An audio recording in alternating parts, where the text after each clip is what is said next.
Very good evening, Kilmany. Oh, no, we have to definitely. Well, maybe you prefer if I did it without the picture. But anyway, good evening, Kilmany GAE of Macarja Galer or Fud on Dowan. It's Misha Anton August Toshe. I'm go live Irish Myths. This is episode number 211. It's a very special day here in Ireland. It is the first ever Brigid's Day public holiday in Ireland. Now, it's not St. Brigid's Day. That was on the 1st. This is the 6th. But as the tradition goes in Ireland, bank holidays are generally on a Monday, except for St. Patrick's Day, which is always on the 17th of March, the Monday closest to the date in question. A very, very happy Brigid's Day bank holiday / public holiday to you all across Ireland and no matter where you might be watching in the world. If you're watching on YouTube, do not forget to subscribe to the channel and ring the bell so that you get notifications of new live streams and video uploads. If you're watching on Facebook, well, just feel free to say hello. And anybody who's watching, do say hello in the chat, and we will endeavour to say hello to you also. It was my great pleasure today to visit Clondalkin in Dublin, where there was a very special celebration of Brigid's Day. There was a pilgrimage from the city centre to Brigid's Well in Clondalkin, after which there were talks and food and festivities at Aras Chrónáin in Clondalkin. I gave a talk about Brigid, the saint and goddess, and Imbolc, the content of which I'm largely going to repeat here on this live stream this evening. You're all very, very welcome. First in the house tonight to say hello is Spike Willow, saying Imbolc blessings to all. A very good evening to you. And as you will hear in this talk, Imbolc was officially on Saturday, the 4th of February in this part of the world. And, of course, St. Brigid's Day was last, can't even figure out what day it is, Wednesday, the 1st. And spring has well and truly sprung. What a beautiful day it was in Clondalkin. Fabulous sunshine, lovely warm day. Just a beautiful, beautiful celebration of Brigid. I took part in the ritual at the well. I blessed myself and asked for Brigid's protection. You know I'm agnostic. I'm not really Catholic. I'm not really atheistic. But Brigid has a special place in my heart, which I hope to tell you more about this evening. Some of this will be repeated from other things that I've broadcast in the past. Some of it is brand new material, which I hope you enjoy. Office Care is asking if anybody's out there. Yes, indeed they are. And that's Peter Woods out in Monaster Boyce, not far from me here in the Boyne Valley. Elaine Dent Lingenfelter, happy Monday to you. Michelle Woodburn is saying hello from California in Eureka. From Jarouiji, current and traditional home of the Wiot people. Michelle, pardon me, I do apologise. A very good afternoon to you. Adrian O'Beglin says, Goramagat. Goramilamagat. August Tufane, Adrian, thank you for joining us. Helen Hirsch Chatter says, greetings and greetings to you also. Laurie Mullins is saying, greetings from Kentucky. A very good afternoon to all our Kentuckian visitors, viewers. Archeo Myth is saying happy start of spring. Archeo Myth. That's not Archeo. No. Are you I'm confused. Archeo Myth. I haven't seen you before, I don't think. Well, you're very welcome and happy start of spring, and how spring has begun here today is fabulous. Helen says, sending best wishes from South Dakota to the Tua, and many happy wishes back to you, Helen. Rosanna Marsh is saying hello from a very warm but windy Cape Town. Rosanna, such a joy for me to see people joining the live stream from so many different places. It is always a wonderful pleasure to welcome people from the continent of Africa, and particularly from South Africa. Joan McHugh, good evening all. Long time no see. Blessings of the season to everyone. And that's Joan in Howth. Joan, fabulous to see you. Hope you're keeping well. Good to have you back at Live Irish Myths. Robert Moray says, Canadian Picts in the house. You're all manner of Picts are welcome to these live stream, Robert, Canadian or otherwise. Thank you for joining us. Michelle Woodburn says, since you're talking about Bridget, I will wear my antler earrings. Fabulous stuff. Fantastic. Derek Hollingsworth says, Lá Sera Bank Hela Vrija Sona Hona G of Golair. Thank you, Derek. Many happy returns of this festive season. And I know that makes it sound like Christmas, but it's a big deal here in Ireland. And I think Bridget's Day is going to be very, very special over the next few years. Heather Marie Leaning is saying hello, evening, Anthony and Tua. A very good evening to you. Trinonawa, O Glonnabonia. Joe Butler, Auntie Joe is in the house from gorgeous Colorado. I hope the snow has gone. Joe, sounds nice. Rosanna says, I got my Bridget's Cross necklace on. Brilliant stuff. Little T says hello.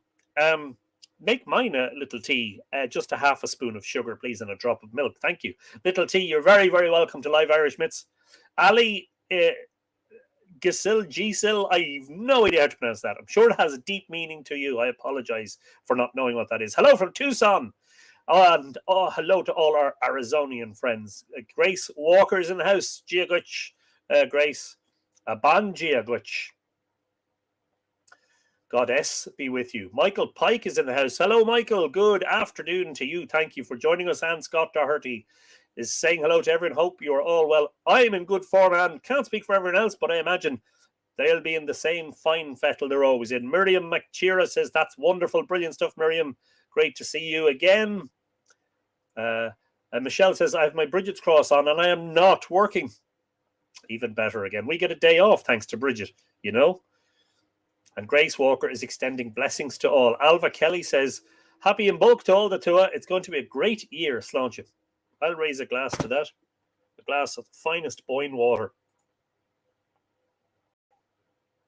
Christina O'Shaughnessy, or is it O'Shaughnessy? I think that can be pronounced different ways. I apologize. Maybe you tell me whether the G is hard or soft. Christina saying hello from near Geneva in Switzerland. A very good night to you from Drogheda in the Boyne Valley. Jeanette Nash is saying hi from California, where it is just past midday. Jeanette, thank you for joining us. You're very welcome. Damien Mullen says hi all. Gia Gwich, Gia August Ban, Gia Gwich, Damien. Grace Walker, happy Imbolc too. Many happy returns. Karen Faye O'Loughlin says, a glorious Colorado day, sending a tribute to Bridget. Brilliant stuff. Well, looks like good weather is the order of the day around the world. Hugo Darn says, yo. Thank you for joining us. Michelle also has a fire burning here. You've got the whole thing going there, Michelle. You really have. It's brilliant. Stephen O'Hara says, hello to all the Tua and happy Imbolc. Many happy returns of this joyous spring season to you, Stephen. Michael Pike tells us it's sunny and cold in Northern California. Well, the sunny bit is a good start. Wayne Bird is in the house. Good evening, Anthony. Hope everyone is well. Good evening to you, Wayne.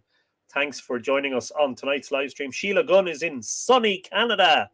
Yes, the sun is shining everywhere today. Helena Breen says, Fáilte Anthony Murphy and all the Tua. Fáilte Roat, Helena. Spike Willow, I believe it would be on the full moon, not a specific date, because then you could party through the night. Eh? Yeah. And you may have noticed it was full moon yesterday and just past full moon tonight. The moon is very high and very bright. So yeah, the nights are very bright, which is lovely. Apple369 is saying hello from Vancouver in British Columbia. Many Bridget blessings to you and your home. Well, thank you very much and many happy returns. And you're not far from our friends in Washington State, just over the border, as it were. And also, I believe, just past midday there for you. So thank you for joining us. A very good afternoon. Adina Sparks, happy afternoon to you. Good afternoon to you. Windy and cloudy here in New Mexico. Oh dear, the first person to say that they don't have sun. Ah, well, sure, look, maybe it'll break through before too long. Then clouds will clear and it'll be a lovely day. Erica Bow is in the house. All bow to Erica Bow. I bet you've never heard that before, Erica. Anyway, you're very welcome. Barb Jordan is in the house. Ban Gia Gutch, Barb. Michael Trott says, imagine what from post-flood Auckland. A dismal summer, this one. February the 6th is a national holiday in New Zealand, also a treaty commemorative day with local Maori tribes and the British colonialism in 1840. Some of our holidays are Mondayized. Glad the spring is on the way there in Ireland. Drier here. And I'm glad to hear it's drier. Hope you escaped the worst of it, Michael. It really was awful over there. I have every sympathy for you. Brendan Byrne said, didn't sneak in, watching from the wings. Evening all. Hello, Brendan. Hope all is well in Clondalkin. in Gunday, Wicklow. Archaeoastronomy Database, that's Tyrell or Ty is in the house. Good evening to you. Mavanway Millward says, sir, I'm sorry I've been away for so long, just trying to sort out my technology, and I'll be with you. Maybe listening more than commenting this evening. That's perfectly okay, Mavanway. This is a no-brown zone. No need for any apologies. You're very, very welcome. Celine Ann Ross is saying hello from snowy Poland. We have viewers all over the world. We've got New Zealand. We've got South Africa. We've got Switzerland. We've got Poland. We've got the United States. We've got Canada. We've got Ireland. We've got the UK. It's all happening here tonight, folks. Old Irish Goat Society is saying hello from the Old Irish Goats. Hello right back at you. Greatest of all time. Oh, this isn't referring to Lionel Messi. That type of goat. Fabulous. You're very welcome. First time on the stream, I believe. And you're very welcome. Rex Fortenberry is in a warm and sunny Louisiana. There you go. The sun is shining everywhere these days. Anna L is saying, good evening, Anthony and all the two. You're very welcome, Anna. And Anna, of course, is in Balbriggan. Not too far down the road from us here in Drogheda. Rex says, yes, he did already. Sorry, I apologize. I repeated that one. Hillary, I don't know how to pronounce. Is it Diouf? Hillary, I apologize. Would love to be able to pronounce everybody's names properly. Lovely to be live with you, Anthony, from sunny, snowy Southern Ontario, Canada. Well, the sunny bit is important. The snow is still there, but you look, it will not be too long before it's gone, you know. Nick S. Casterton is in the house, saying hello to my Vanway. Pat Maddox is saying, yes, raise a pint from Ohio. Brilliant stuff, Pat. Good afternoon to you. Ali says, my sister made me a lovely Bridget's cross, some soft yarn and yellow flowers for Imbolc. That sounds fabulous. Sue Prenter's in the house, feet up, cup of tea beside me as I'm listening. I'm knitting a jumper for my lurcher, Lottie. Hello, Coda. Yes, he'll say hello before too long. And I am reminded, Desiree, I have to set up a Facebook group for the Live Irish Myths. I was thinking of calling it Pooches, Pussycats, and Pets. You know, something like that. And Nick S. Casterton saying hello to everybody. Hope you're all good on this special day. All good here, Nick. I hope all is well with you in the Casterton household. Celia Louise is in Vancouver Island. Brilliant stuff, Celia. A very good afternoon to you. Thank you for joining us. Brenda Cassidy says, gods, question mark. Not sure what the question is, Brenda, but if you want to elaborate, I'll do my best to answer it. Kelly D. Kelly says, Kate Mila Falcha to the new listeners, Sarah, Tim, and Ellie of Seattle. Wow, brilliant stuff. All the Pacific Northwesters are joining us, which is fabulous. Kelly, great to see you, as always. Anna Smith is saying, good evening, Anthony, from a nice evening in Finglas. And, of course, that is Finglas in Dublin. Anna, so great to see you. Joseph O'Hirda says, Gia Guch, Gia August Bandia Guch, sorry, Joseph. Did I say Seamus? I think I said Joseph, but I do apologize if I got it wrong. Donna Ferrer says, can't believe. What can't you believe? Oh, rest of the sentence. I made it from chilly and cloudy Maryland. Hello, Donna. Thank you for joining us. You're very, very welcome. Janet Moran saying hello from Boston. Hello to all our Bostonian friends. Joan McHugh says, Hoth, home of the goat. Well, at least it rhymes.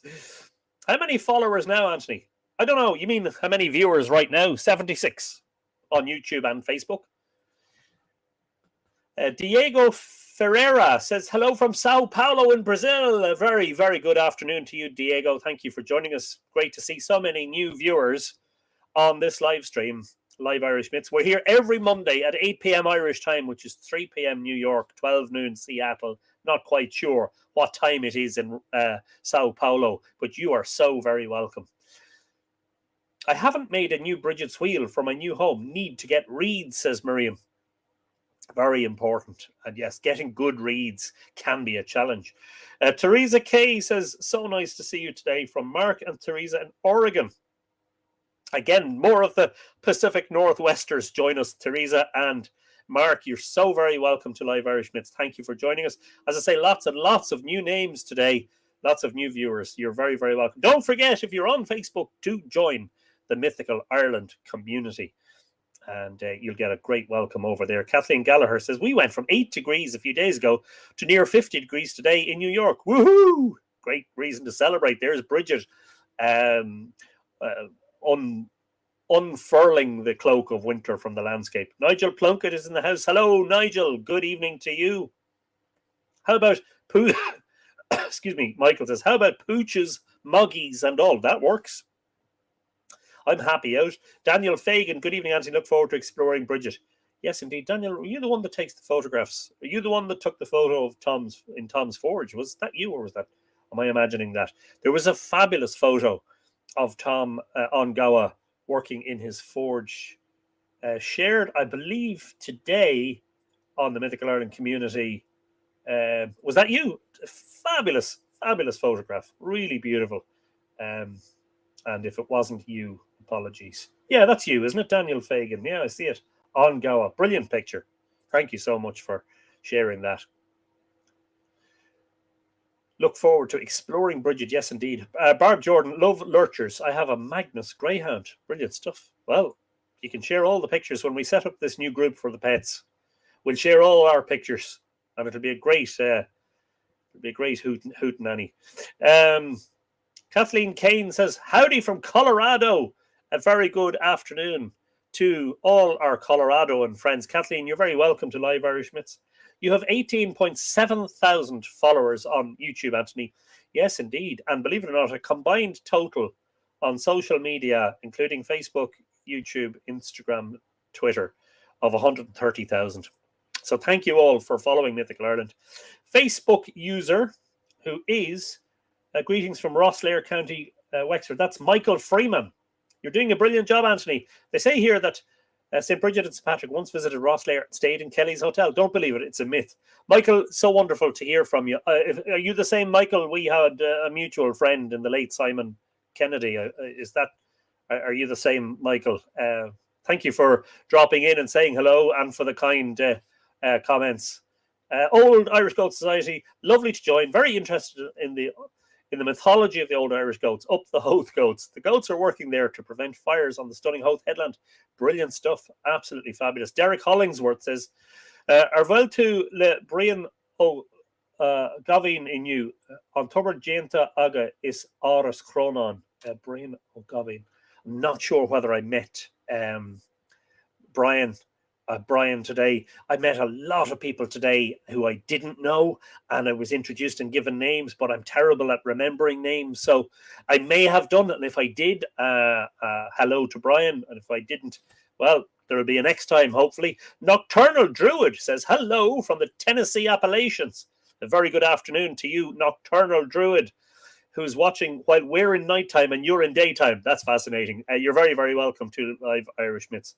Our families may have immigrated, but they chose a climate they recognize. That's very true, yes. Diego says, I'm in Sao Paulo, 17:15, so 5:15 p.m. So, you're only 3 hours behind us. Wow. Okay. Fascinating. Brilliant stuff. A very good late afternoon to you.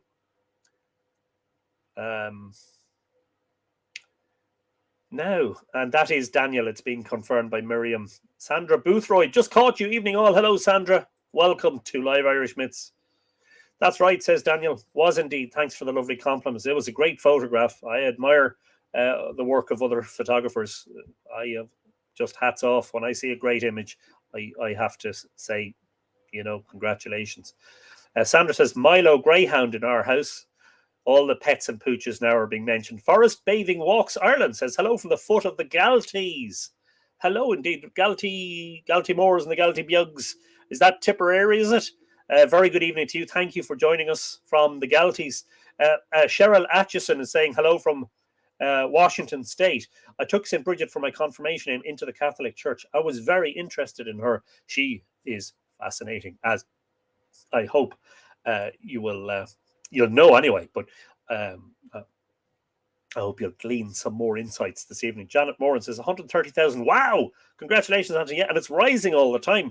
The fastest growing of the Mythical Ireland social channels is the Mythical Ireland community. We're adding about 250 people a week at the moment to that, which is fantastic. Erica Humberducey is saying hi to her from Ipswich in the UK. Hello, Erica. Very good evening to you. Thank you. Brendan Burns says 130,000, enough for an army. Mighty Tua. Yes, indeed, they're coming back. I told you, folks, the 2 a day are coming back. Britt Griffin is in Northern Ontario. Great day to celebrate Bridget too, especially with that big pale moon. Isn't it fabulous? Really beautiful. Terralyn Zachariah says, I love it, Nocturnal Druid. Hello from Colorado.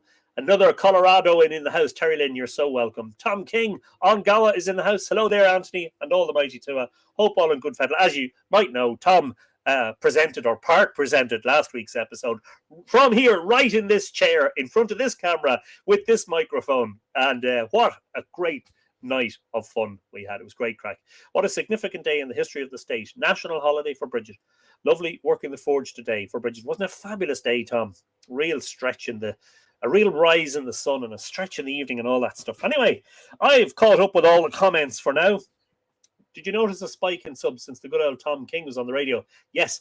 And what I particularly noticed was the night he was on nationwide on RTE television, there was a huge influx to the website, to the social media, to everything else, you know.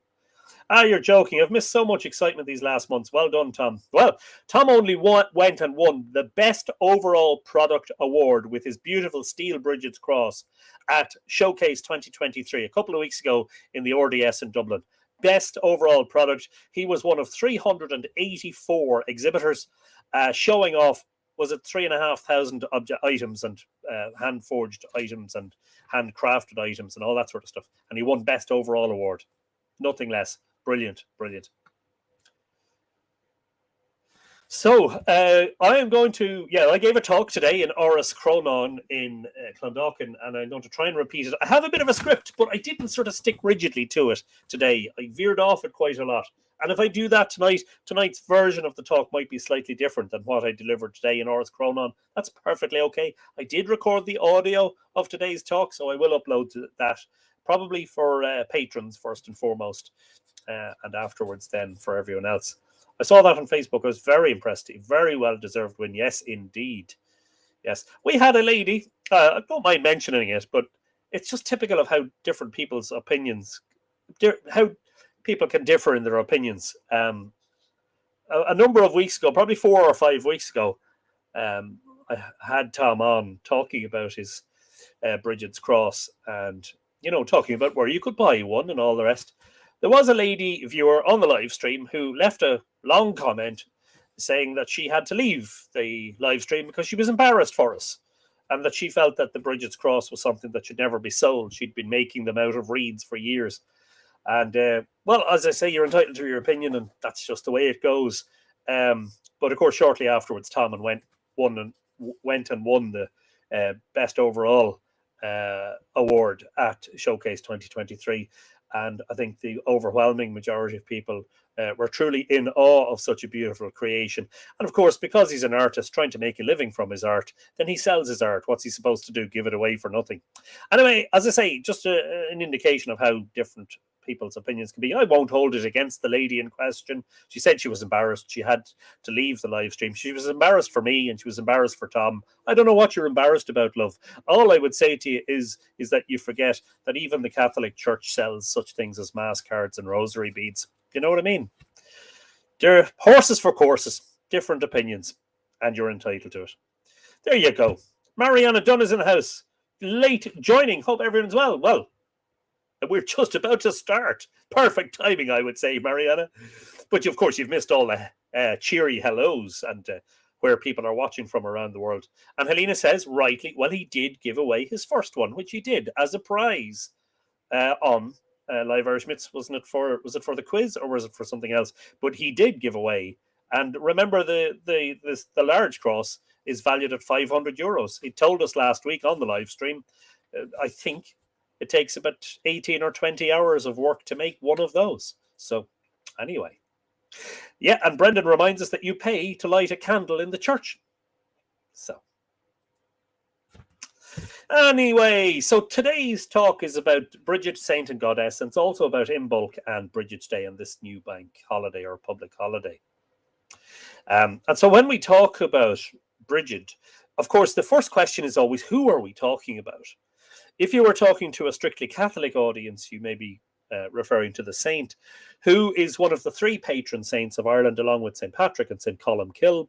She was born at Faughart in County Louth in 450 AD. She died at Kildare, where she had established her monastery, her abbey, as it were, in 525 AD. She died at 74, 75 years of age. her life story is told in the hagiographies, the Vita Prima Sanctae Brigida, whatever, pardon my Latin pronunciation, Vita Prima Sanctae Brigitae, and of course the slightly earlier Cogitosis's life of Bridget, which is said by scholars to be the oldest surviving hagiography in Hiberno-Latin from Ireland. It was written no later than the year 650 AD, which is fascinating because Cogitosis is writing in the era of Brigid, okay, after she's dead and gone, but when she's still fondly remembered. Remembering that she died in 525 and Cogitosis was writing perhaps around 100 years later. Now, when we talk about the goddess, we are referring to the goddess as she is mentioned in Sanas Cormac. And we will be referencing that several times tonight. Sanas Cormac, which we've spoken about before. We had several episodes of Live Irish Myths dealing with its contents. Cormac's glossary. Now, who was Cormac and what is his glossary? Cormac was the Bishop of Cashel in the 9th century. He died in 908 AD. He, as I say, was the Bishop of Cashel, which is, as it were, the southern seat of religious authority in Ireland. But Cormac was also, Cormac MacQuillenan, he was also the king, the High King of Cashel. And as I said today in Clondalkin, church and politics are never too far apart in this country. So yes, he was quite an interesting guy because he could take off the mitre and put on the crown, as it were. You know, no separation of powers at all. And he mentions, well, I'm going to read it to you. Actually, it's probably best to read exactly what he says about Bridget. He spells it Brigit, Bridget, whereas the goddess would be Brigid, and there are variant spellings, Bridget, for instance. But she's known under various names, Bridie, Brige, Bride in England mainly. Bridget, i.e. a poetess, daughter of the Dagda. She's a poetess and she's a daughter of the chief deity of the Tuatha Dé Danann, or at least at times in the myths, Dagda was seen as a chief deity. He's the one who built Newgrange. He's the one who was the owner and occupier of Sheed Broga when he was dispossessed of it by his son Ingesog. This is Bridget, the female sage or woman of wisdom, i.e. Bridget the goddess, whom poets adored, because very great and very famous was her protecting care. It is therefore they call her goddess of poets by this name, whose sisters were Bridget the female physician, woman of leechcraft, Bridget the female smith, woman of smithwork, from whose names, with all Irishmen, a goddess was called Bridget. And then he finishes with saying, Bridget then bro agit or bro hagit, two words or a compound word, BREO hyphen SHAIGIT, quote, a fiery arrow, unquote. Now, I spoke today about semantics and scholars and about how scholars dissect, as it were. They open up the writings of medieval Ireland to much scrutiny, and then they tend sometimes to fall into deep semantics. The semantics here, well, the semantics apply on a number of fronts. But anyway, we will talk momentarily about, firstly, about the dismissal of scholars by the notion that Bridget's name was composed of Irish words, bro hagit, because sagit, apparently an Irish word for arrow, is very like the Latin word for arrow, which is sagitta. You may know or be familiar with this through Sagittarius, the constellation, which is the archer. But also there is a constellation of the night sky called Sagitta, the arrow. And the lore behind that constellation is that it is a stray arrow that has been shot from the archer's bow from Sagittarius. So they dismiss this as a pseudo,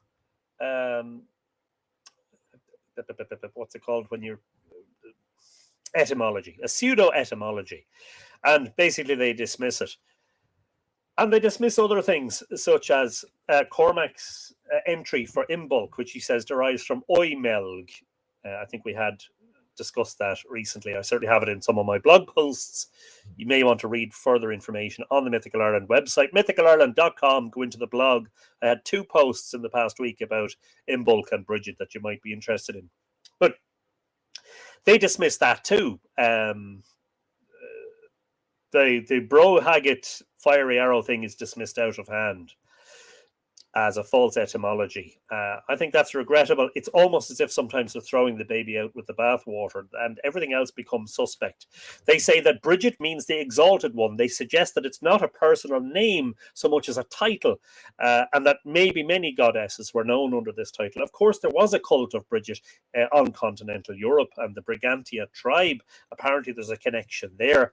I'm not going to go too deep into those semantics.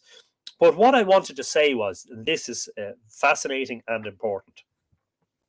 Before I do, let me just quickly check that I haven't missed anyone. Where did you get Cormac's glossary? Yes, this is one of these facsimile reprints. I got it online during the pandemic, I'd say, May 2020, alpha editions. And it's a facsimile reprint, so it's an exact reprint of the type as it was originally published. It's not an OCR scan. It's not typeset. It's exactly a copy of the original, which was edited by Whitley Stokes and originally published in 1868. So a very, very valuable piece of work, and I think I paid 10 or 15 euros for it. Just want to catch up before we go on. Dive into the controversy, says Michelle. We're right behind you. 3 miles behind if it gets too controversial. Walking in the other direction. Mary, is it Lampfear, says, my first live, and it's about my favourite of the TDD. Hello from upstate New York. Mary, you're very welcome. A good afternoon to you. Thank you for joining us. Falcher Roth. And lovely to see all the new viewers today. Keith Doran is saying hello from Australia. A very good morning to you, Keith. Happy Tuesday from Monday here in the Boyne Valley. Okay, I think I'm caught up on the comments. So listen to this. It is fascinating, intriguing, and even mystifying as to why a 9th century cleric of the Irish Church should, in writing about Bridget in his famous glossary, ignore the saint whose hagiographies were written as early as the mid-7th century, and whose life and monastery and entire fame must have been widely known by the time Cormac compiled his glossary, in favour of a distinctly pre-Christian, one could say, pagan goddess of the same name. So just so that we're clear about this, Cormac, a bishop of Cashel in the 9th century, when writing about Bridget, fails to mention the saint at all. He only talks about the pre-Christian or the pagan goddess. Figure that one.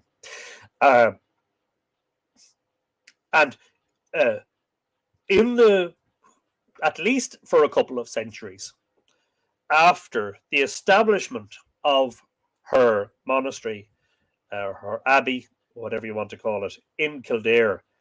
Kildare was said in numerous sources to have been the major centre of religious authority in Ireland. It was a very egalitarian and gender-balanced affair. There was an abbey for the nuns, and there was a monastery for the monks. There was a bishop, and Bridget was the abbess, and by all accounts, it seems to have been a very important place.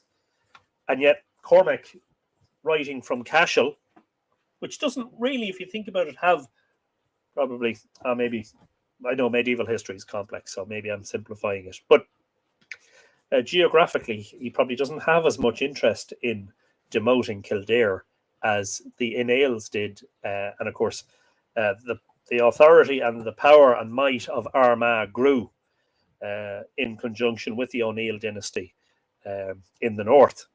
And it has been said by some scholars and writers that it is the case that the Armagh propagandists, marketing executives, publicists did a better job, and eventually Armagh became the centre of religious power in Ireland.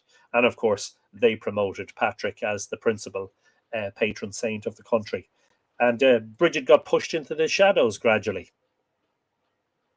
So it's all very fascinating to say some semantics, down to even the dismissal of the notion of a goddess Bridget, that, you know, there may have been numerous goddesses known by that title, which it translates as the exalted one. Now, my meeting with Bridget, Bridget wasn't on my radar. I've told this story, so I'll tell a shortened version of it. I have told this on several live streams, and you're probably bored to death of hearing it at this stage. She wasn't on my radar at all, actually, initially, in the initial years of my research. That began in the year 1999 when I met Richard Moore. He posed a question one day: why was the king's eyes being drawn away from Tara towards the Hill of Slane when St. Patrick lit the Paschal fire on the Hill of Slane in 432 AD? And Richard asked the question, not knowing the answer, but instinctively suspecting that there was some answer. The truth is that I investigated that alignment, and I found that that alignment of sites is very special. Crossing over the Mound of the Hostages in Tara, which is the Neolithic monument there, through the mound on the Hill of Slane, which is said in mythology to be the burial place of a Firvolg king and believed to be a prehistoric burial mound, through the Barrow Cemetery at Mount Oriel, which is a Bronze Age cluster of mounds, all the way to the Hill of Faughart in Dundalk in County Louth, where it meets precisely the well of St. Bridget on the Hill of Faughart. Faughart, Faughart, which is an anglicised version of the name, is the place where the Saint Bridget was said to have been born in the year 450 AD. She was born to wealthy parents. She had an incident where she was being pursued for marriage by a suitor, and she either plucked her eye out, or according to one version that I've read, her eye liquefied in her head, and she only had one eye, and she became ugly, and therefore the suitor left her alone. And this is a recurring story in the folklore of Bridget, especially pertaining to the wells, some of the sacred wells with her name on them, the St. Bridget's wells, where she was being pursued by a man, and she plucked her eye out to make herself ugly. But when she got to the well, she was able to heal her sight again at the well. Fascinating stuff. Just want to say a quick hello to Catherine Hupp from Colorado in the USA. A number of Coloradoans watching this evening or this afternoon. Catherine, you're very welcome to the live stream. The stories together are the very definition of paradox, says Michelle. My point exactly. Oswald Spengler says, any strong connections between the Kildare Fitzgeralds and Bridget that you're aware of? Not that I'm immediately aware of, but I'll be honest, I'm not very well read on the history of the Anglo-Norman families, so not really. There may be a connection, but I'm just not aware of it. Irish Technical Thinker is apologising. There's no need to. No brown zone, Marcus. You're very, very welcome to the live stream. Patrick himself was a phenomenal marketer. Yes, indeed, he was, you know. Similar to an Egyptian myth, says Helena. So I found that alignment in the other direction took us all the way to the Curragh in Kildare. And I said, well, this is another very important location in the story of Bridget. You wanted to pick two locations in Ireland that are very, very sacred to St. Bridget. One would be her birthplace in Faughart in County Louth, and the other would be Kildare, where she founded her monastery. The story is when she got to Kildare, she petitioned or asked the King of Leinster for land upon which she could graze her cattle with the intention of establishing a monastery. He said, you can have as much as your cloak will cover. And she got her own back because she took her cloak off her back, laid it out on the ground, and it stretched and expanded and grew until it covered the entire plain that is known today as the Curragh. That is several miles, probably several square miles of land. I don't know what it would equate to. A very large area of land, and it was on the fringes of that she established her monastery in the famous Kildare. The round tower there still stands to this day. Well, I've also found that alignment crossed a property in Dundalk which had very personal connections. That property was the house where my grandmother lived for a time. My grandmother, this is my father's mother. She Her mother died when she was very young. I think she was only an infant when her mother passed away. She was sent off to some sort of a convent school in New Ross in County Wexford, where she was schooled by the nuns until she was 11 years old. She never talked about her experience there, but she was not happy in that place. I believe there might have been abuse, I'm not sure, but she didn't speak very much about it. She seemed to have been traumatized by it. Anyway, my grandfather, when she was old enough, decided she should come and work in his cobbler's shop in Bridge Street in Dundalk. And so at the age of 11, he arrived at the convent one day and said, or I think it was his sister who arrived and said, "You're coming to Dundalk to be with your dad." And their shop, the building in which their cobbler's shop was located, is still there. It's empty. I think it's unoccupied now, but it's still there. And I was fascinated to find this alignment precisely crossed through that property because for many reasons, not least of which is the fact that my grandmother's name, of course, was Bridget. She died when I was young. Well, she died in the early 1990s when I was in my late teens. I have fond memories of her, and I was glad that I was able to know her because her husband, my grandfather, died in 1964, 10 years before I was ever born. So I never got to meet him. So it was very deeply personal to me, and it was one of those amazing coincidences. And I remember the day I discovered it. I've told this story dozens of times, but on my way home from work that day, I had been doing some research on Google Earth during my lunch break, and this is when I discovered the fact that it crossed my grandmother Bridget's property.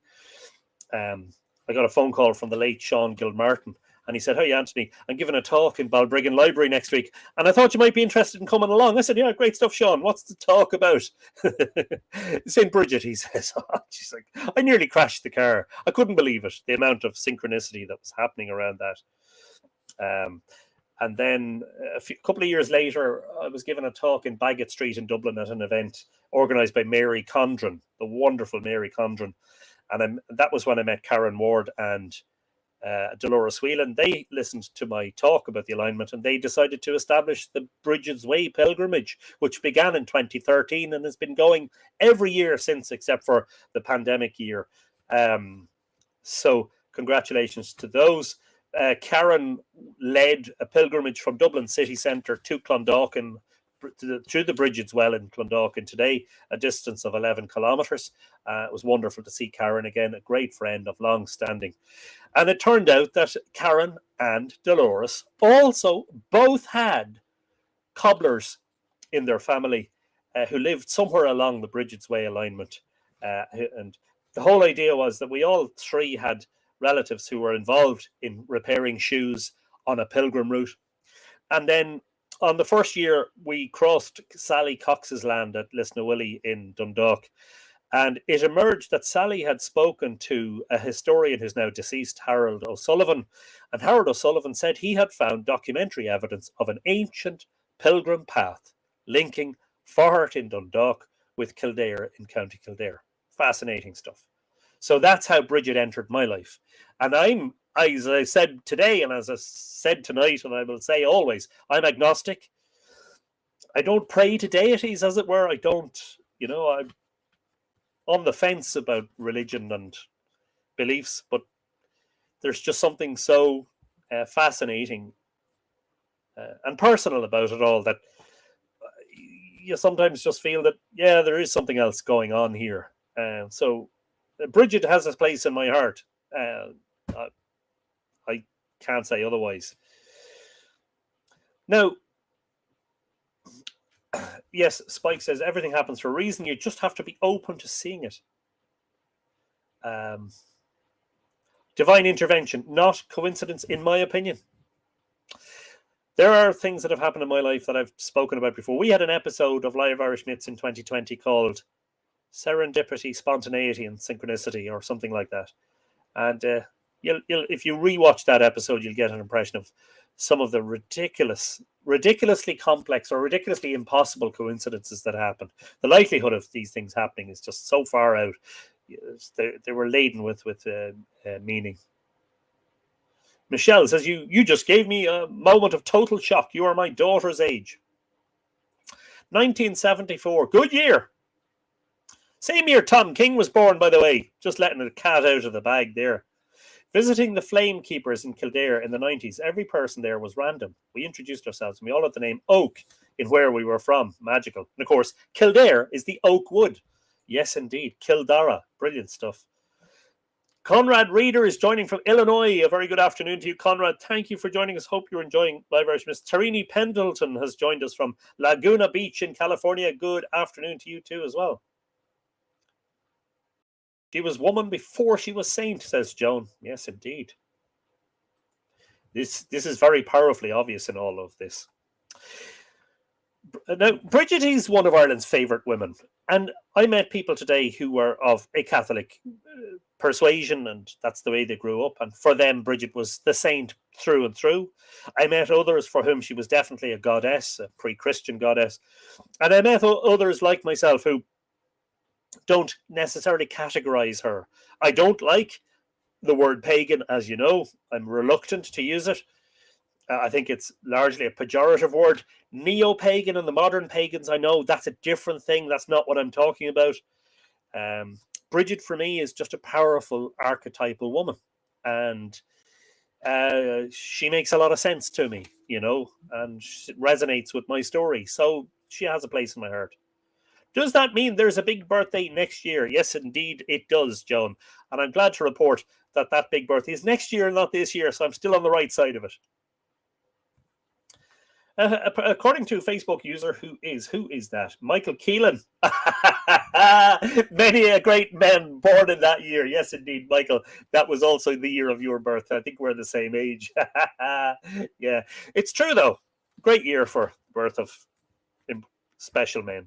Bridget is one of Ireland's favourite women, regardless of what you think about the veracity of the accounts of the various miracles she performed as the saint. There can be no doubt that the narrative of St. Bridget is based upon the story of a formidable woman. Now, the hagiographies are fascinating. Cogitosis. She performs miracles that are straight out of the Jesus playbook. She does the loaves and fishes. There's a crowd. There's not enough food to go around, but funny enough, everybody gets fed and there's a surplus.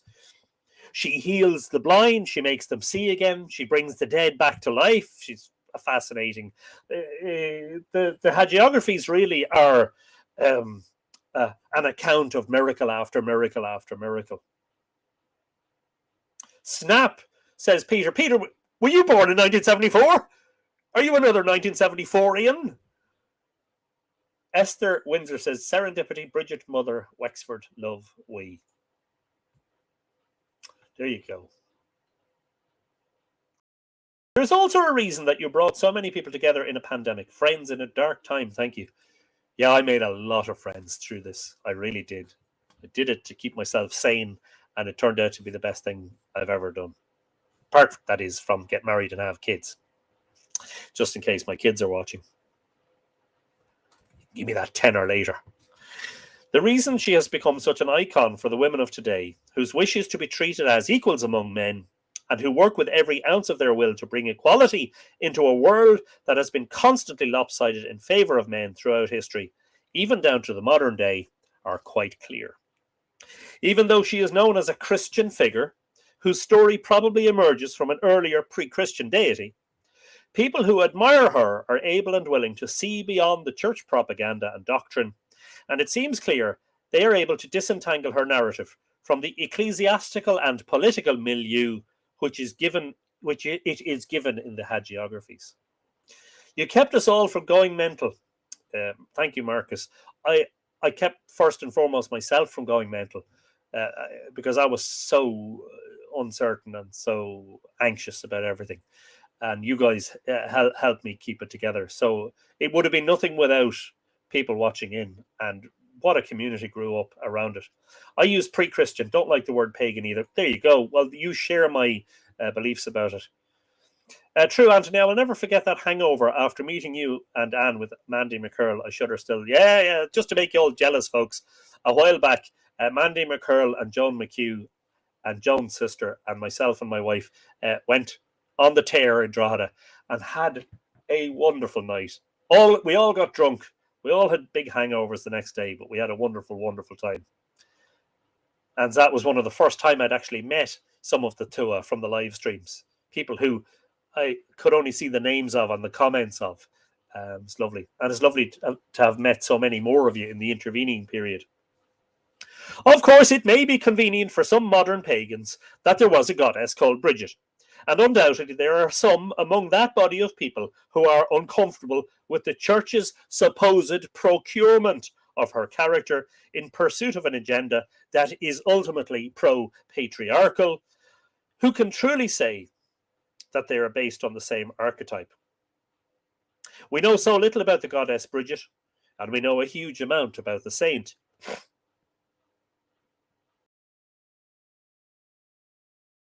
I'm not sure if I read that properly. Who can truly say that they're based on the same archetype? Who can say that they aren't? Maybe they were always two completely separate figures who happen to share some common traits. In any case, the disdain for a church or belief system should not serve as a major motivation for pursuing an alternative belief. Live and let live. In other words, what I'm saying there is, I grew up a Catholic, but I don't consider myself Catholic anymore. I'm quite agnostic. But I don't have a problem with people being Catholic. Yes, I have a problem with the abuse and the scandals of the church. Of course I do. But it is the individuals of the organization that are at fault, not the core beliefs of the organization per se. It should not be forgotten that our immediate ancestors, just one generation ago, widely venerated St. Bridget and celebrated her feast day by making Bridget's crosses, among other customs. While I do tend to treat the stories with a pinch of salt, so to speak, or in one or two cases the miracles are so bizarre that a bucket of salt might suffice, I look deeper at the allegorical and metaphorical truths concealed within her narratives, and one cannot but have admiration for the archetype of the strong woman who resisted attempts to silence or subdue her, which emanated mostly, even exclusively, from a particular male caste.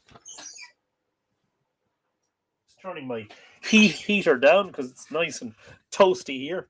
And Mark Gordon has joined us from Iowa. Good afternoon, Mark. No need for apologies. No Brown zone.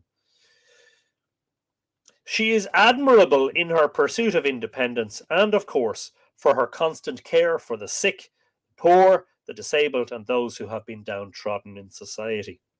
Regardless of the religious complexities around the character of St. Bridget, she engenders a huge following and worship in her various guises to this day. What other deity from the pagan mists of time survived to be rejuvenated or reinvented as a Christian figurehead, garnering such widespread worship today? Is there a single one? The column of fire that emerges from her head and shoots skyward in several anecdotes is a sign of the enormous spiritual and intellectual power of the woman. Is this the same fire in the head of which Amergin spoke in his famous Song of Amergin? Laurel Ronan says, Happy Bridget's Day, Happy Bridget's Day, Happy Bridget's Day, public holiday, Happy Imbolc to you all. Many happy returns. I saw something, this was shared, I'm not sure if I wrote this part of it originally last year. It was shared by my friend Laura Murphy. Laura was involved in that Herstory campaign along with Melanie Lynch and others to petition the government to set up or to initiate a public holiday for St. Bridget's Day. Laura had shared something about Mary Robinson's image being projected onto a public building to celebrate Bridget's Day. And of course, this is something that has been happening over the last few years, where they've been projecting images of Bridget onto buildings. And one of those images last year was Mary Robinson. Mary Robinson, for those of you who don't know, was the first female president of Ireland, elected to that position in 1990. And I thought about how Robinson was absolutely a modern-day Bridget, who made a firm stand against the repressive influence of the patriarchy, represented as much by politicians as religious leaders, and stood up for the autonomy and independence of women all over Ireland. It is not difficult to see why Brigid should continue to be a shining example to women, not just in Ireland, but all over the world, regardless of the Church's earlier attempts to narrate her story, or to re-narrate or redraw her story. Herstory, see what it is? Yes, Herstory. Never mind. I think something of the power of the woman will always remain outside the control of anybody or any man. And that is one of the most alluring things about her. When the men tried to control her or subdue her through various means, direct and indirect, she let it be known that she was going to remain wholly independent, even to the point of disfiguring herself to retain her sovereignty. And of course, when I say her sovereignty, I'm talking about her personal integrity and sovereignty. You know? The fact that she stood up for the destitute and the infirm is confirmation of her role as a surrogate mother to those who feel as if society has abandoned them. And of course, I'm not sure if I say it in this, but she was called Mora na Nail in Ireland, an epithet which means the Mary of the Irish. She was Mary, Mother of God, as it were. She was a version of that to Irish people. So yes, she stood up for the poor, the destitute, the sick, the infirm, all of that. They saw her as a type of mother, a very powerful mother who was able to establish her monastery and grow it to be the centre of religious power in Ireland, despite the fact that the king wouldn't give her enough bloody land for it. She was able to make things happen, the loaves and the fishes, the healing of the sick and the blind. No wonder people see her as a maternal figure. It is somewhat ironic, but not entirely discomforting, that of all the Irish church figures, she probably has the largest devotion. Whether that comes from people of Christian faith or pagan worship, as in neo-pagan worship, or no particular belief system at all. The archetype is extremely powerful, and Bridget continues to have significant influence for people today, even if the Christian/Catholic customs around her have waned. And of course, a big part of that is because of those church scandals emanating beginning in the late 80s, mostly in the 90s, pedophile priests and all that stuff, and the abuse of the church, and the mother and baby homes and the shame of, and all of that stuff. Yes, so it's no wonder, and a lot of people today don't consider themselves Catholic for those reasons, but there are other reasons too. They feel that they've grown out of the need for that kind of religion. It was interesting today watching what was happening at the well in Clondalkin, because you really got a sense that, regardless of the authority of the church and the influence of Rome, you always had a feeling that, and it's been said by many a scholar, that something of a folk religion established itself in Ireland. It was a blend of old ritual and new beliefs. And it continued for centuries and centuries and centuries. And it kind of still continues today, She was a spiritual warrior, says Marcus. Yes, indeed.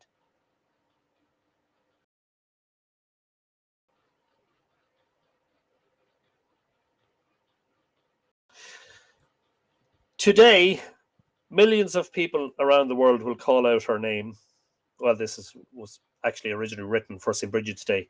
Will invoke her in ceremony and will leave a little something outside for her to bless as she passes by. In a Western world saturated in secularism, it is truly a wonder that one deity or figurehead should command such a wide following, and such an earnest one too. For a long time, I felt no particular affinity with her, but the events around the discovery of the Brigid's Way alignment changed all that. It was as if she knocked on my door and kept knocking until I not only acknowledged her presence, but invited her in.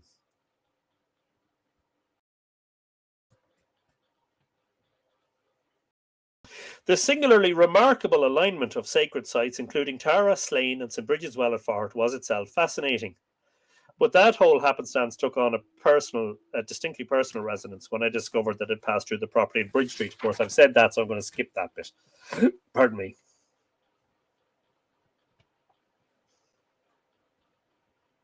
It is interesting, too, that my granny helped her father run a cobbler's business, because the Brigid's Way alignment is now a pilgrimage, and I like to think that there is a Brigid in the hearts of everyone who undertakes a pilgrimage, waiting by the road to caress their weary feet and lift their spirits. It was a remarkable twist in a truly extraordinary tale. How could one experience such incredible happenings and not feel personally called by the deity / saint? This is me talking about my own personal experience with Bridget. One of her most remarkable aspects is her ability to speak to you directly, so that you can have little doubt as to her presence.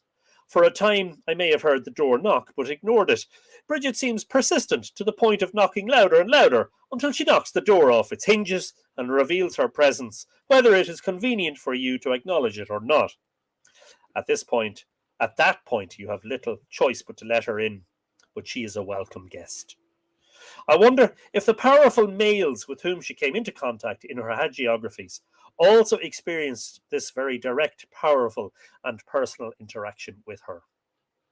I think it can only be a good thing. It can only be a good thing that she is so powerfully and vividly alive and present for people today.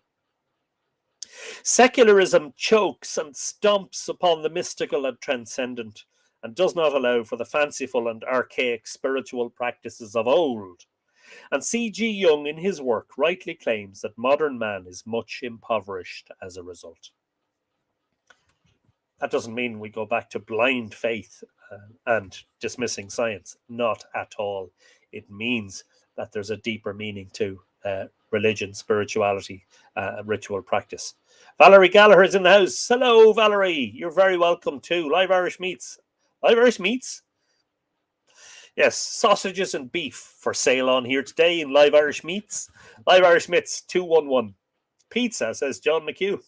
Yeah, so long as it's got pineapple on it. Patter Shields is in the house. Hello, Patter. You're very welcome. What time? Oh, it's after the hour, but we're fine.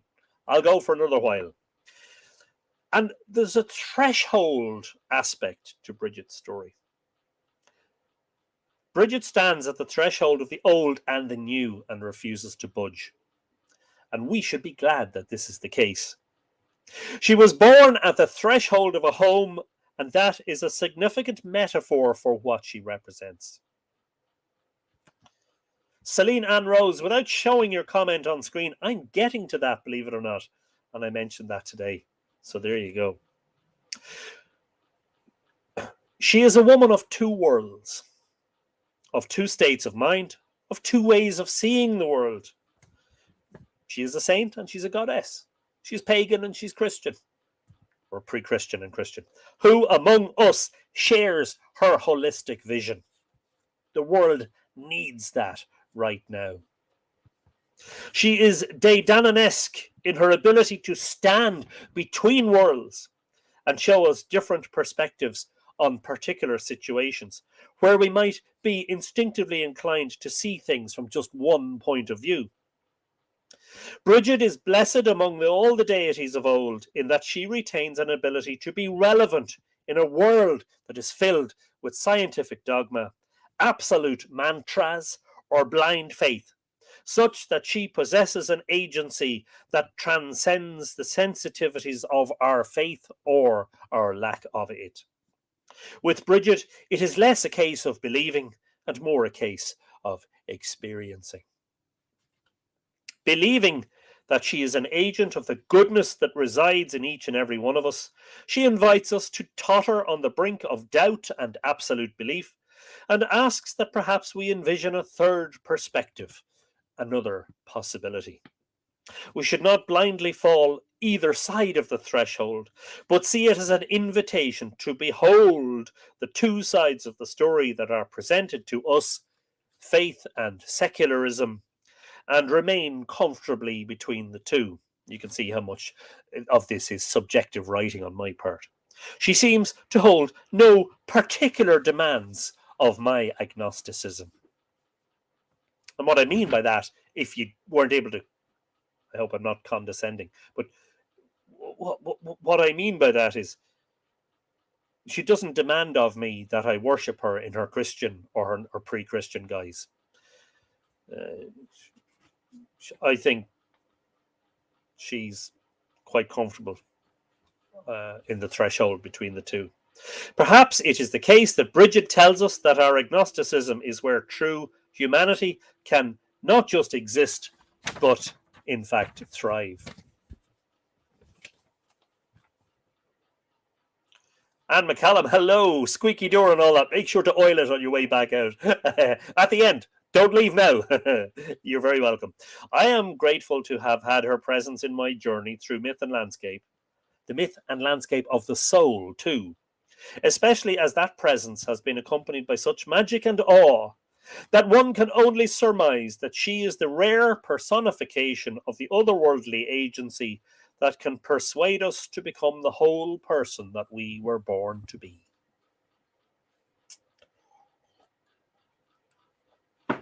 Now, a word about Brigid's Day and Imbolc.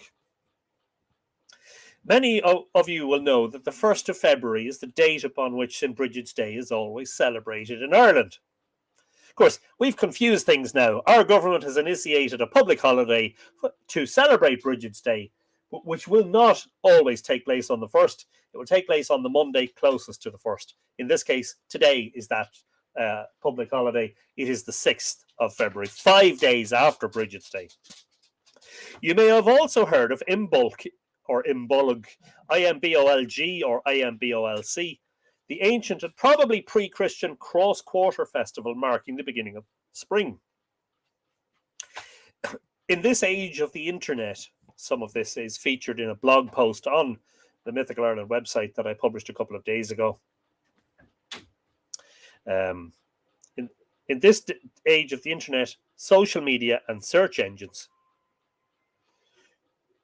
when we seek answers to simple questions, people often take the first answer that comes along as a sort of definitive truth. When you do a Google search for Imbolc, you will find many websites that claim it is celebrated on the 1st of February each year. Some of those websites even say it is the halfway point between winter solstice and vernal or spring equinox. But it's not. Actually, that's a mistake. It's not that it's not the halfway point. It is. But it's not both is the point. A simple calculation reveals that the cross-quarter festival of Imbolc can never fall on the 1st of February. In fact, it generally falls between the 3rd and the 6th of February.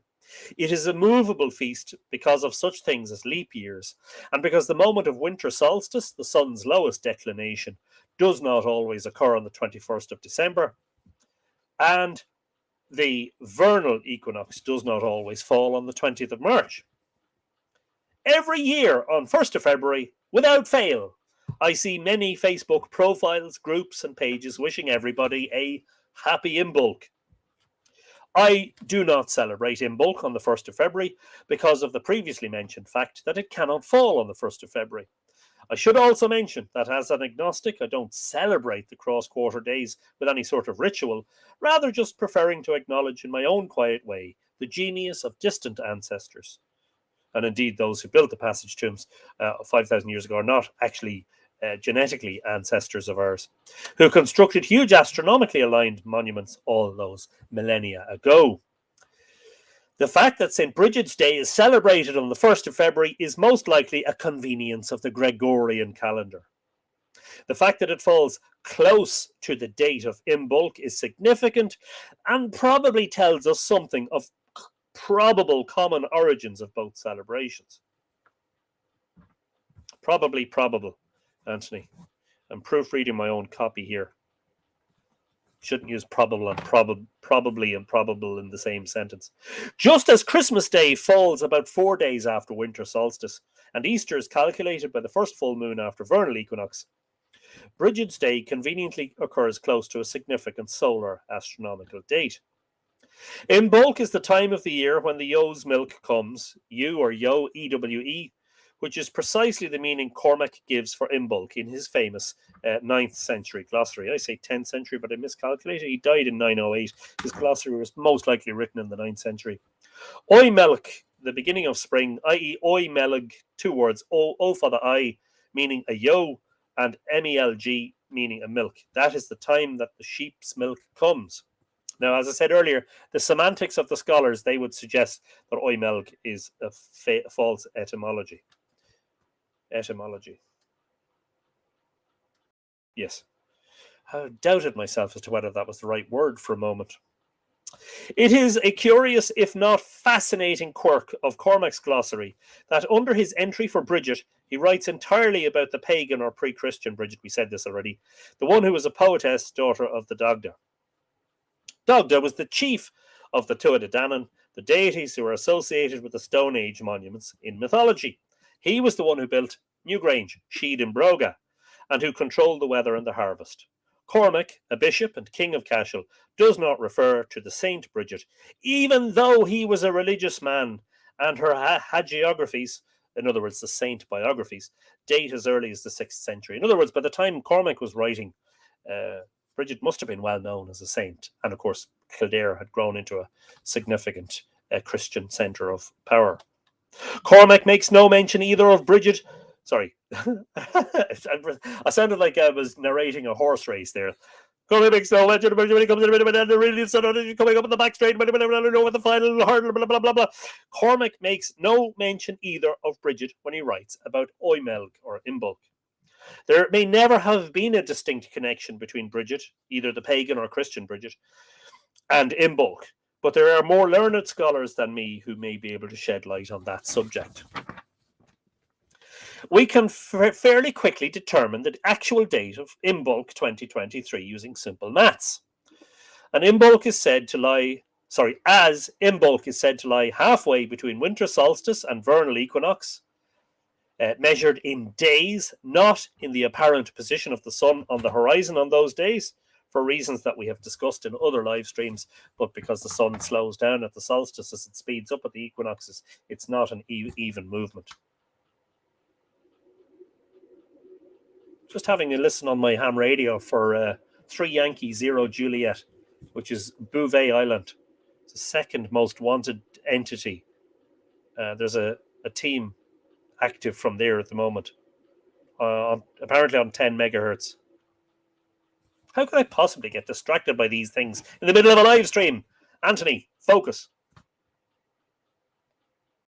So we simply just have to find out how many days lie between winter solstice and the spring equinox and divide by 2.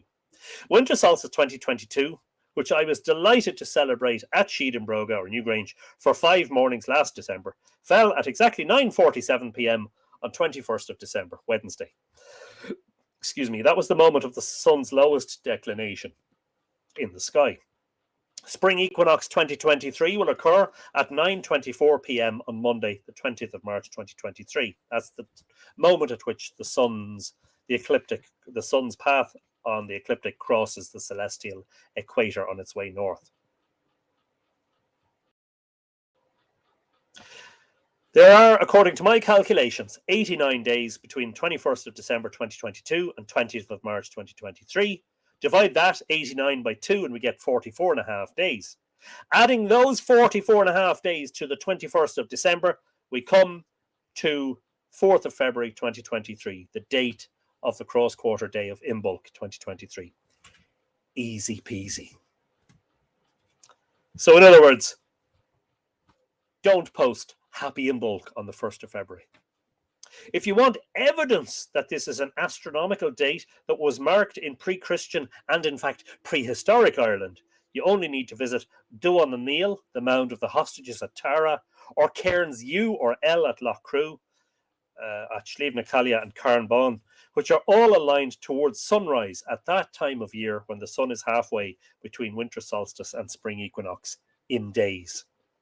Cairn L in particular features a most beautiful visual spectacle in which the Imbolc sun rises out of a ruined cairn on another hill, Carrickbrack, and shines its light onto a slender limestone pillar in the chamber of the cairn, scattering light onto the largest and most decorated of its chamber stones.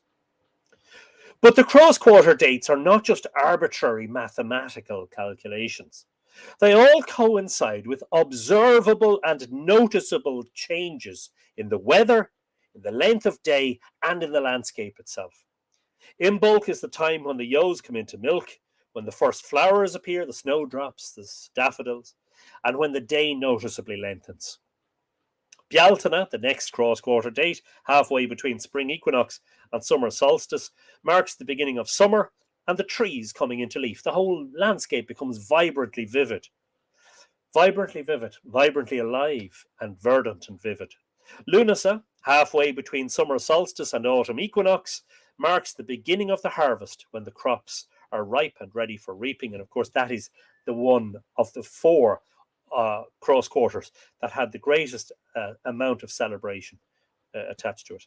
Samhain, halfway between autumn equinox and winter solstice, marks the beginning of winter, the death of vegetation, the falling of the leaves, and the rapid shortening of the days that began at Lunasa. And of course, Samhain continues to be celebrated in a different form today as Halloween, and we still light bonfires to keep the spirits at bay, the spirits that are said to come out of the other world when the veil between worlds is at its thinnest on that night.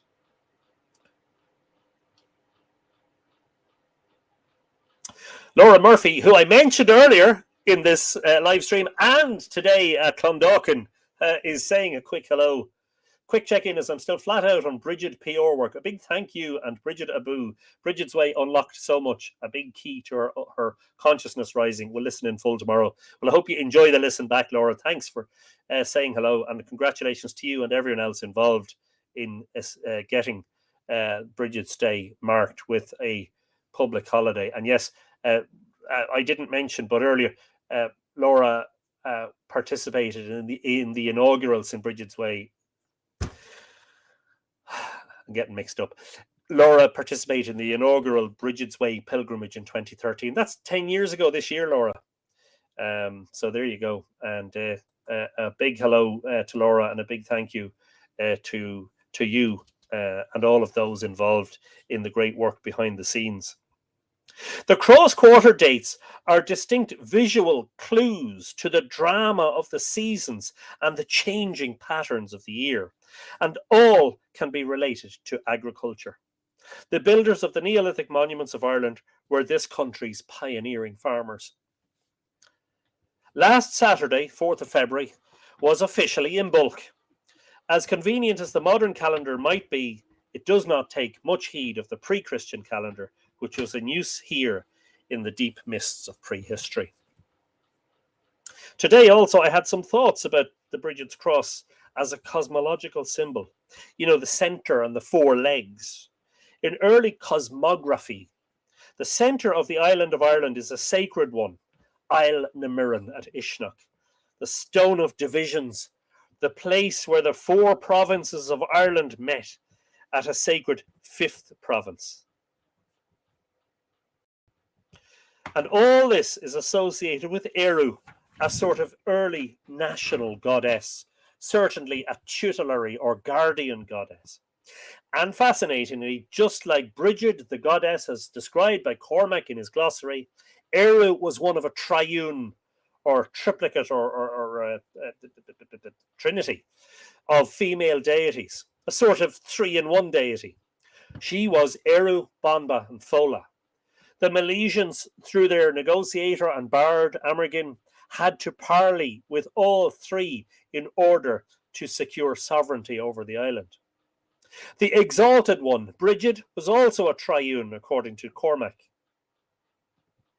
There was Brigid the poetess, daughter of the Dagda, patron and protectress of the poets who adored her. There was Brigid the female physician, and there was Brigid the female smith, quote, from whose names with all Irishmen a goddess was called Bridget, unquote. When we envisage Eru at the sacred centre, the holy stone which roots and fixes the sacred cosmology of Ireland, we are looking at a Brigid's cross of sorts. There is the centre, and there are the four arms, the borders between the provinces. And in the cosmographical worldview, Each province had its own attribute. These are described in the settling of the Manor of Tara. North for battle. Ulster troubles anyone. East for prosperity. Well, Dublin, capital of Ireland, in the east, and the larger towns, most prosperous part of the country. South for music. Anybody ever been to a gig in Dublin or Lisdoon, Varna? Or West for learning. And can't help but thinking of Yeats, way out west, Sligo. The arms of the cross radiate out from the centre, indicating a mandala of sorts, with a quadripartite division of the landscape. Do you like that word? I said that today, quadripartite, divided into four. Nice word, quadripartite, 4 syllables, nice. Of the landscape, representing the various aspects of the psyche rooted to the psychic centre. Fascinatingly, there is a tradition of a sacred fire at Uisneach, which was the first fire lit at Bealtaine before any of the other Bealtaine fires could be ignited.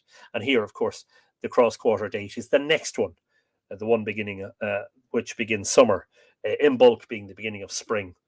Bealtaine, the fires were lit at Uisneach. Idir na gá chinne Bealtaine. Between the two fires of Bealtaine, 2 fires between which the cattle were driven to protect them from disease for the coming year. But that phrase, Idir na gá chinne Bealtaine, also means to be in a bind, to be caught between a rock and a hard place, and to not know what to do. Idir na gá chinne Bealtaine. One of the traditions of St. Bridget. Somebody said Coda would say hello. Hello, Coda. Welcome to Live Irish Bits. Why don't you take over? One of the traditions of St. Bridget is that she kept an eternal flame burning at her monastery in Kildare, tended to by 19 maidens. Delighted to hear my friend Dr. Karen Ward, who led today's pilgrimage and who was instrumental in establishing the Bridget's Way, mentioned that 19 is a metonic number, symbolizing the return of the moon in synchronization with the solar year after 19 years.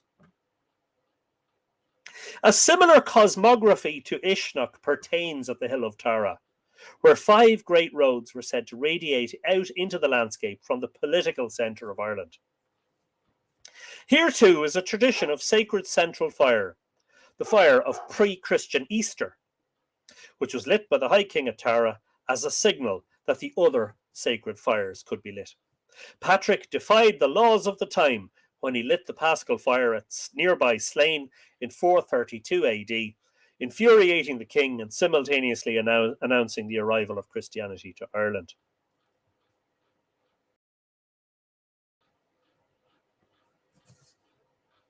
I wondered too about, and I don't have a Bridget's cross to hand. I wondered too about the cross, perhaps, representing the date. So the cross, if you have a Bridget's cross upright, perhaps referring to summer solstice or winter solstice, spring equinox, summer solstice, autumn equinox. But then if you rotate it 45 degrees, which is the way the cross is hung in many homes, does that indicate the cross quarter dates, dividing the year, which is already divided into 4 segments, dividing it into 8. So take one Bridget's cross like that and put another one in front of it like that, and you get 8 segments. And of course, Bridget's Day is the first segment after the longest night. It's the segment that begins the bright days returning in the beginning of spring. Because of the close association of Imbolc and St. Bridget's Day, it must be noted, as I said already, that they're not the same thing. I wonder whether we might see that in St. Bridget's Cross a subdivision of the year into 8 segments by the 4 cross-quarter dates. And then somebody else asked earlier on about a possible association between Bridget and Cailleach. Well, it's fascinating because Bridget as a nun was a veiled one, as it were. And the word Cailleach can mean virgin, but it can also mean a veiled one. And it can also mean a nun, literally a nun, N-U-N. And I just wonder about that, whether, the Cailleach being this very, very powerful, all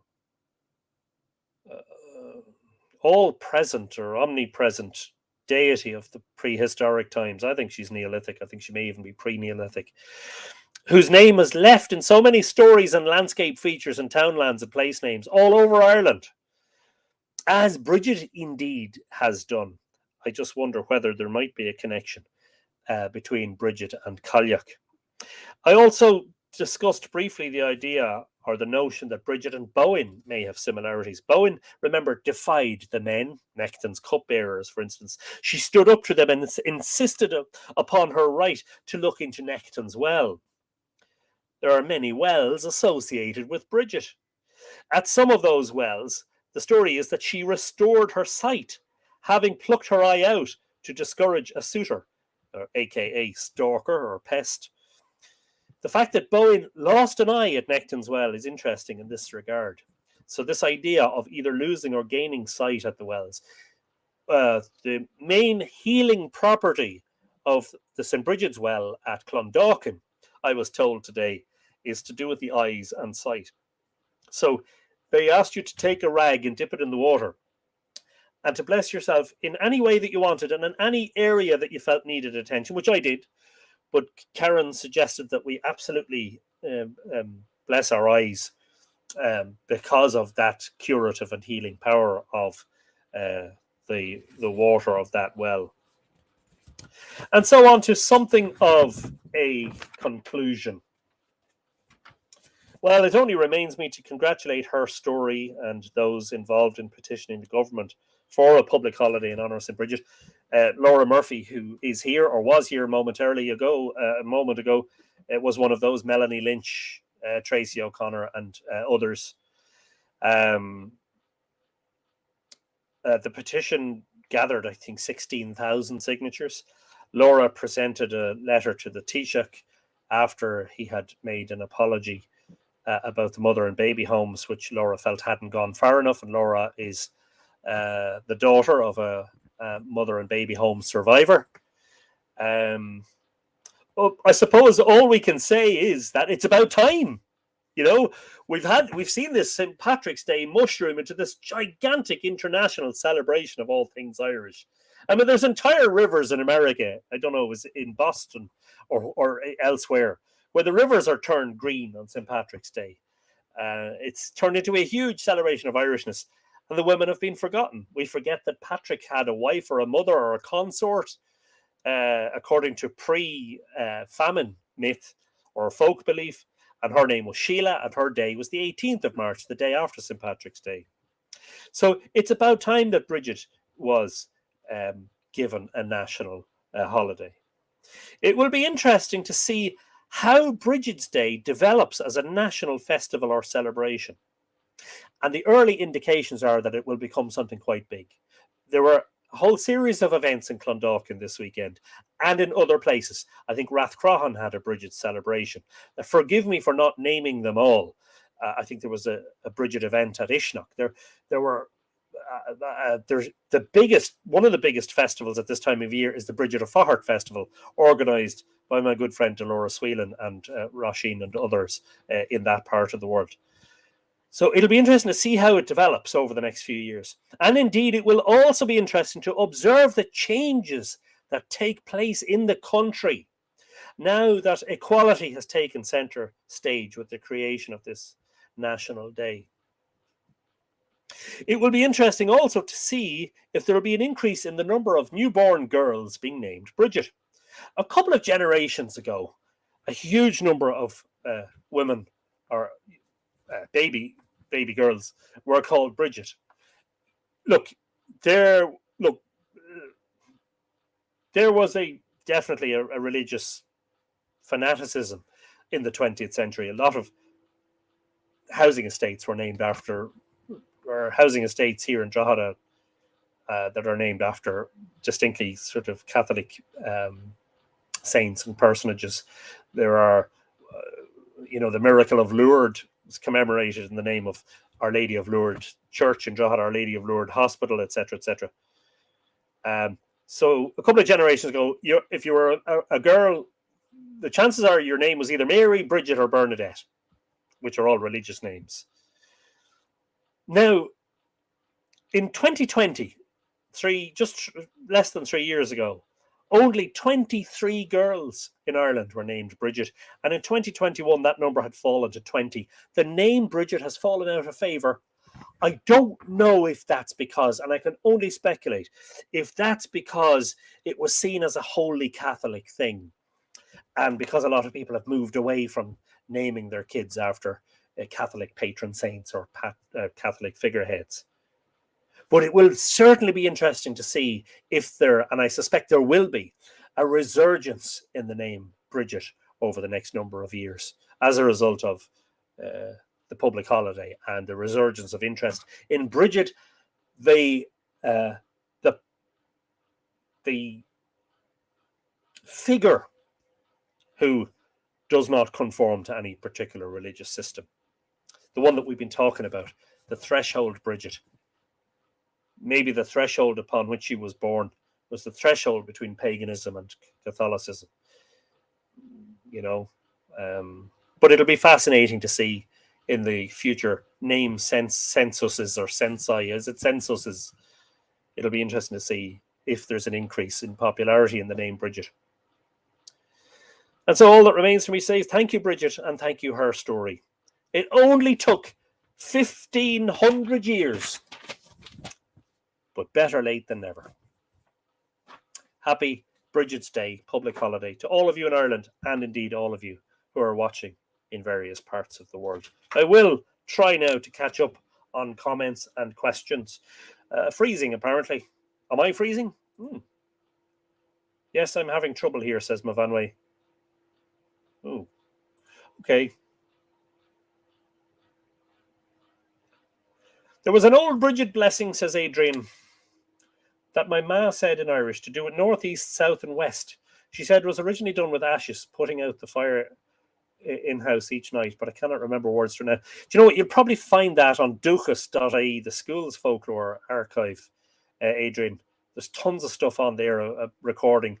20 in the 1930s is when it was written down, the 20th century. Folklore.ie, Michael Fortune's page and website is very good for the modern folklore.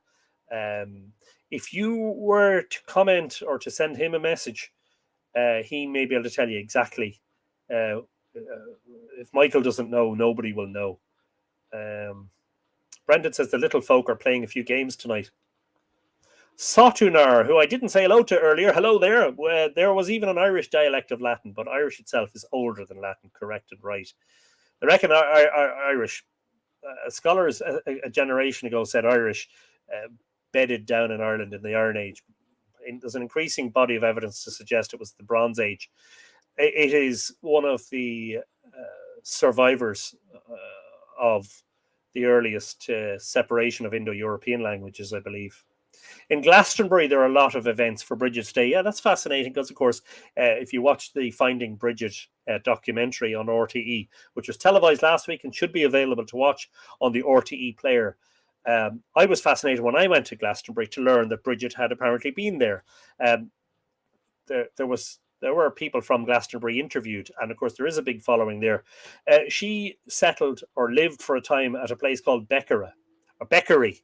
It's anglicised to Beckery, but it's from the two words Beck era, which is Beag, Ireland, Beag, small Ireland, which I thought was absolutely fascinating. There's a tradition, of course, that St. Patrick is buried in the grounds of Glastonbury Abbey as well. So fascinating stuff there.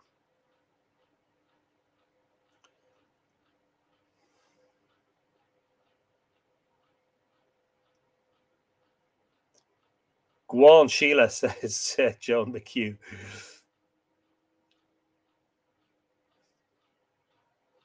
Chicago, yes, I think that was the Green River. Chicago. Phenomenal Laura, says Esther. Yes, well, she is quite phenomenal in what she has been doing behind the scenes over the last number of years. There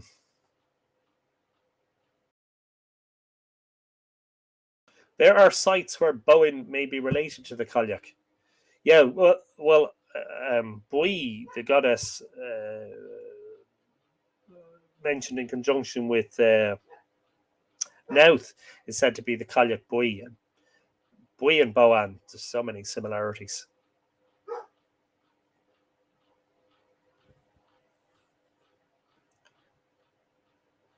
Yeah, lots and lots of comments.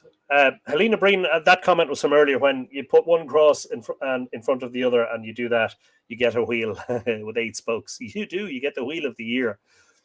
Do you have any info about the 3-legged Brigid cross? I don't immediately offhand, but I do have, let me refer you, I'll give you the reference. There were people who approached me today after my talk in Clondalkin wanting to to access information and papers. And I told them, look, the best place to start is your local library. There's a very good article or paper that was written by Thomas Mason about St. Brigid's crosses. Let me just find the reference here for you. Yeah, that's from the JRSAI, which is the Journal of the Royal Society of Antiquaries of Ireland, number 75, 1945. You may be able to find a copy of that as in PDF form online. If you can't, if you're in Ireland, I would go to your local or county library and just say, I'm looking for Mason TH, St. Brigid's crosses from JSRAI 1945, because he goes into great detail about the variations in the styles of crosses. So you'll see there, for instance, the tripod or the tri-legged, the Triskel type, as it's called, and many other types, including what we would call, I would call that the standard cross, but it's called the swastika type. That's probably a very good place to start in relation to information about Brigid's crosses. The one thing you have to be very careful of is you can't rely on a Google search. Google is not the very, the problem is you arrive at a website and you think you've got good information, and that website doesn't give you the sources of it doesn't give you any references or bibliography or footnotes. So you don't know whether they're making it up as they go along. There's a lot of shite on the internet. Sorry for being crude about it, folks. There's an awful lot of total rubbish on the internet. So always try to follow the source. Go back to the original source. Find the best place to get your information. Mika says, I'm in California, so an Irish library is a wee bit hard to come by. I sympathize with you, but as I say, there may be PDF copies of that paper online. Maybe not, maybe. It's worth a try. Callow Shocknessy says, Gia Agus Ban Gia Guch. Gia's Muraguch. Thank you, Adrian. Glad you enjoyed yourself. And as I say, hope to see you next week. Brendan says, Monday would not be complete without Mythical Ireland. Love Monday nights. Thank you, Anthony, and everyone around the world. Brilliant stuff, Brendan. Thank you indeed. As I say, if it wasn't for you guys, it would be just me talking to myself on a screen. What time? Oh, we're an hour and 42. I'll have to call it a night at that, folks. Anyway, as I say, brilliant stuff. A new era has begun, really, in Ireland. And it's not just about getting a public holiday. It's not just about marking Bridget. It's bigger than that. It's about commemorating a woman, and a very powerful woman. I'm just loving the fact that today's pilgrimage, I didn't participate in the pilgrimage from the centre of Dublin to the well.